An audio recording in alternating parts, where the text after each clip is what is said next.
नमस्कार, मेरा नाम है सृष्टि और आप देख रहे हैं स्वरमय टाइम्स का कार्यक्रम विशेष। और आज इस वीडियो में हम बात करेंगे पिंक टैक्स के बारे में। एक ऐसा टैक्स जो सिर्फ बना है महिलाओं के लिए। क्या कभी आपने महिलाओं और पुरुषों के उत्पादों पर ध्यान दिया है? चाहे वो क्रीम हो या शैम्पू या फिर कपड़े, एक ही प्रोडक्ट के लिए महिलाओं को पुरुषों से ज़्यादा दाम चुकाना होता है। इसलिए नहीं कि उनमें क्वालिटी होती है, बल्कि इसलिए कि उन पर महिलाओं के लिए ठप्पा लगा होता है। इसे पिंक टैक्स कहते हैं। चाहे ऑनलाइन शॉपिंग करें या फिर दुकान पर जाकर, गुलाबी रंग खूब दिखता है।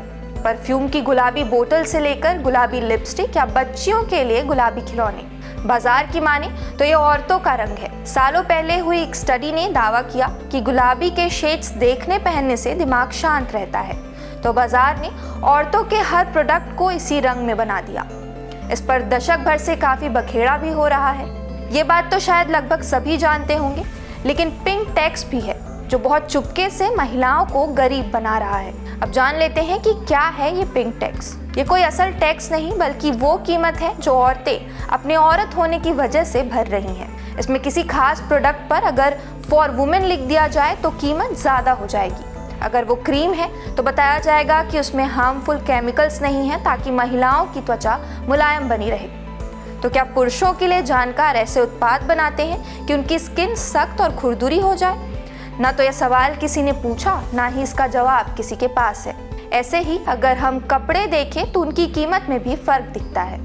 अब जान लेते हैं कि कैसे काम करता है ये टैक्स। यहाँ तक कि किसी खास सर्विस के लिए भी महिलाओं को ज़्यादा और उसी सर्विस के लिए पुरुषों को कम पैसे देने होते हैं। उदाहरण के लिए, दिल्ली में ही भ्रमण के लिए निकले तो कई ऐसी जगह मिल जाएंगी जहाँ टॉयलेट इस्तेमाल करने के लिए दोनों को अलग अलग चार्ज देना होता है। या फिर ब्यूटी सर्विस ले, जैसे कि सिर से तेल में मालिश, तो पुरुषों को कम और महिलाओं को ज़्यादा पैसे देने पड़ेंगे, भले ही दोनों के बाल बिल्कुल बराबर हो। इसी तरह से राउंड गले की एक कॉटन टी शर्ट जिसमें सामान फैब्रिक लगा हो और कुछ भी अलग ना हो, उस पर भी दोनों को अलग चार्ज करना होता है। बाजार के शुद्ध फायदे के लिए बने इस कंसेप्ट पर investment bank JP Morgan Chase की स्टडी दावा करती है कि पिंक टैक्स के चलते एक औसत महिला को साल भर में $1300 से ज़्यादा एक्स्ट्रा पैसे देने होते हैं, यानी 1 लाख से भी ज़्यादा रुपए। ये बात अमेरिका से लेकर भारत पाकिस्तान में भी एक जैसी है। साल 1990 में पहली बार पिंक टैक्स पर लोगों का ध्यान गया। California assembly office of research ने पाया कि स्टेट के 64% से भी ज़्यादा स्टोर में भयंकर गड़बड़ी चल रही है। वे एक से कपड़ों की धुलाई और इस्त्री में महिलाओं और पुरुषों से अलग अलग दाम वसूलते हैं। इस पर कई महिलाओं ने ऐतराज जताया, तो लॉन्ड्री से होते हुए बात आगे बढ़ी और जांच हुई और पता लगा कि पूरे बाजार में ही झोल है। हल्ला हुआ और शांत हो गया। हाल ही में इसमें बड़ा अपडेट आया है कि साल 2023 की शुरुआत से वहां किसी भी प्रोडक्ट पर केवल जेंडर के चलते एक्स्ट्रा कीमत नहीं वसूली जाएगी। इससे पहले साल 2020 से न्यूयॉर्क में भी यही नियम बनाया। इसे पिंक टैक्स रिपील एक्ट कहा जाता है। ऐसे करेंगे जांच और तुलना। मेयर चेक करेगा कि किसी प्रोडक्ट को बनाने में कितना समय लगता है, क्या क्या उपयोग हुआ है। मिसाल के तौर पर, अगर महिलाओं और पुरुषों के लिए बनाए गए लोशन में समान चीज़ें इस्तेमाल हुई हो और समय भी उतना लगता हो, तो दोनों ही कीमत में समान होंगे। अगर कीमत में फ़र्क हो तो जुर्माना भरना होगा। जो भी कंपनी या ब्रांड पिंक टैक्स वसूलता दिखे, उसे $10,000 का जुर्माना भरना होगा।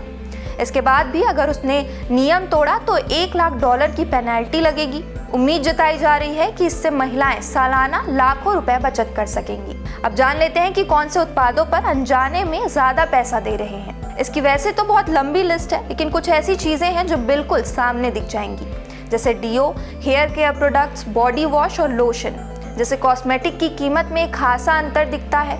ये फ़र्क सिर्फ अडल्ट महिलाओं और पुरुषों के समान नहीं, बल्कि छोटी बच्चियों तक के प्रोडक्ट के साथ है।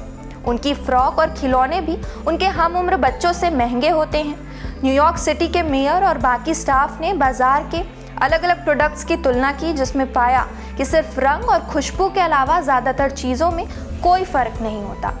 इसके नतीजे study of gender processing in New York city नाम से प्रकाशित हुई।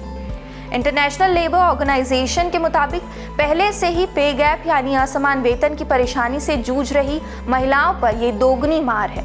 महिलाएं ज़्यादा या समान काम की सैलरी कम पाती हैं, लेकिन खर्च ज़्यादा करना पड़ता है। इससे गैर बराबरी का खतरा बढ़ता है। लेडी चिप्स भी आ जाएगी। भारत में अब तक पिंक टैक्स पर कोई ऐसी स्टडी नहीं हुई है जिस पर पब्लिक में बात हो। यहाँ तक कि भारतीय मूल की पेप्सिको सीईओ इंद्रा नूई ने एक बार लेडी चिप्स लाने तक की पेशकश की थी ताकि वे जब चिप्स खाएं तो आवाज ना हो। इस पर भारी हो हल्ला मचा।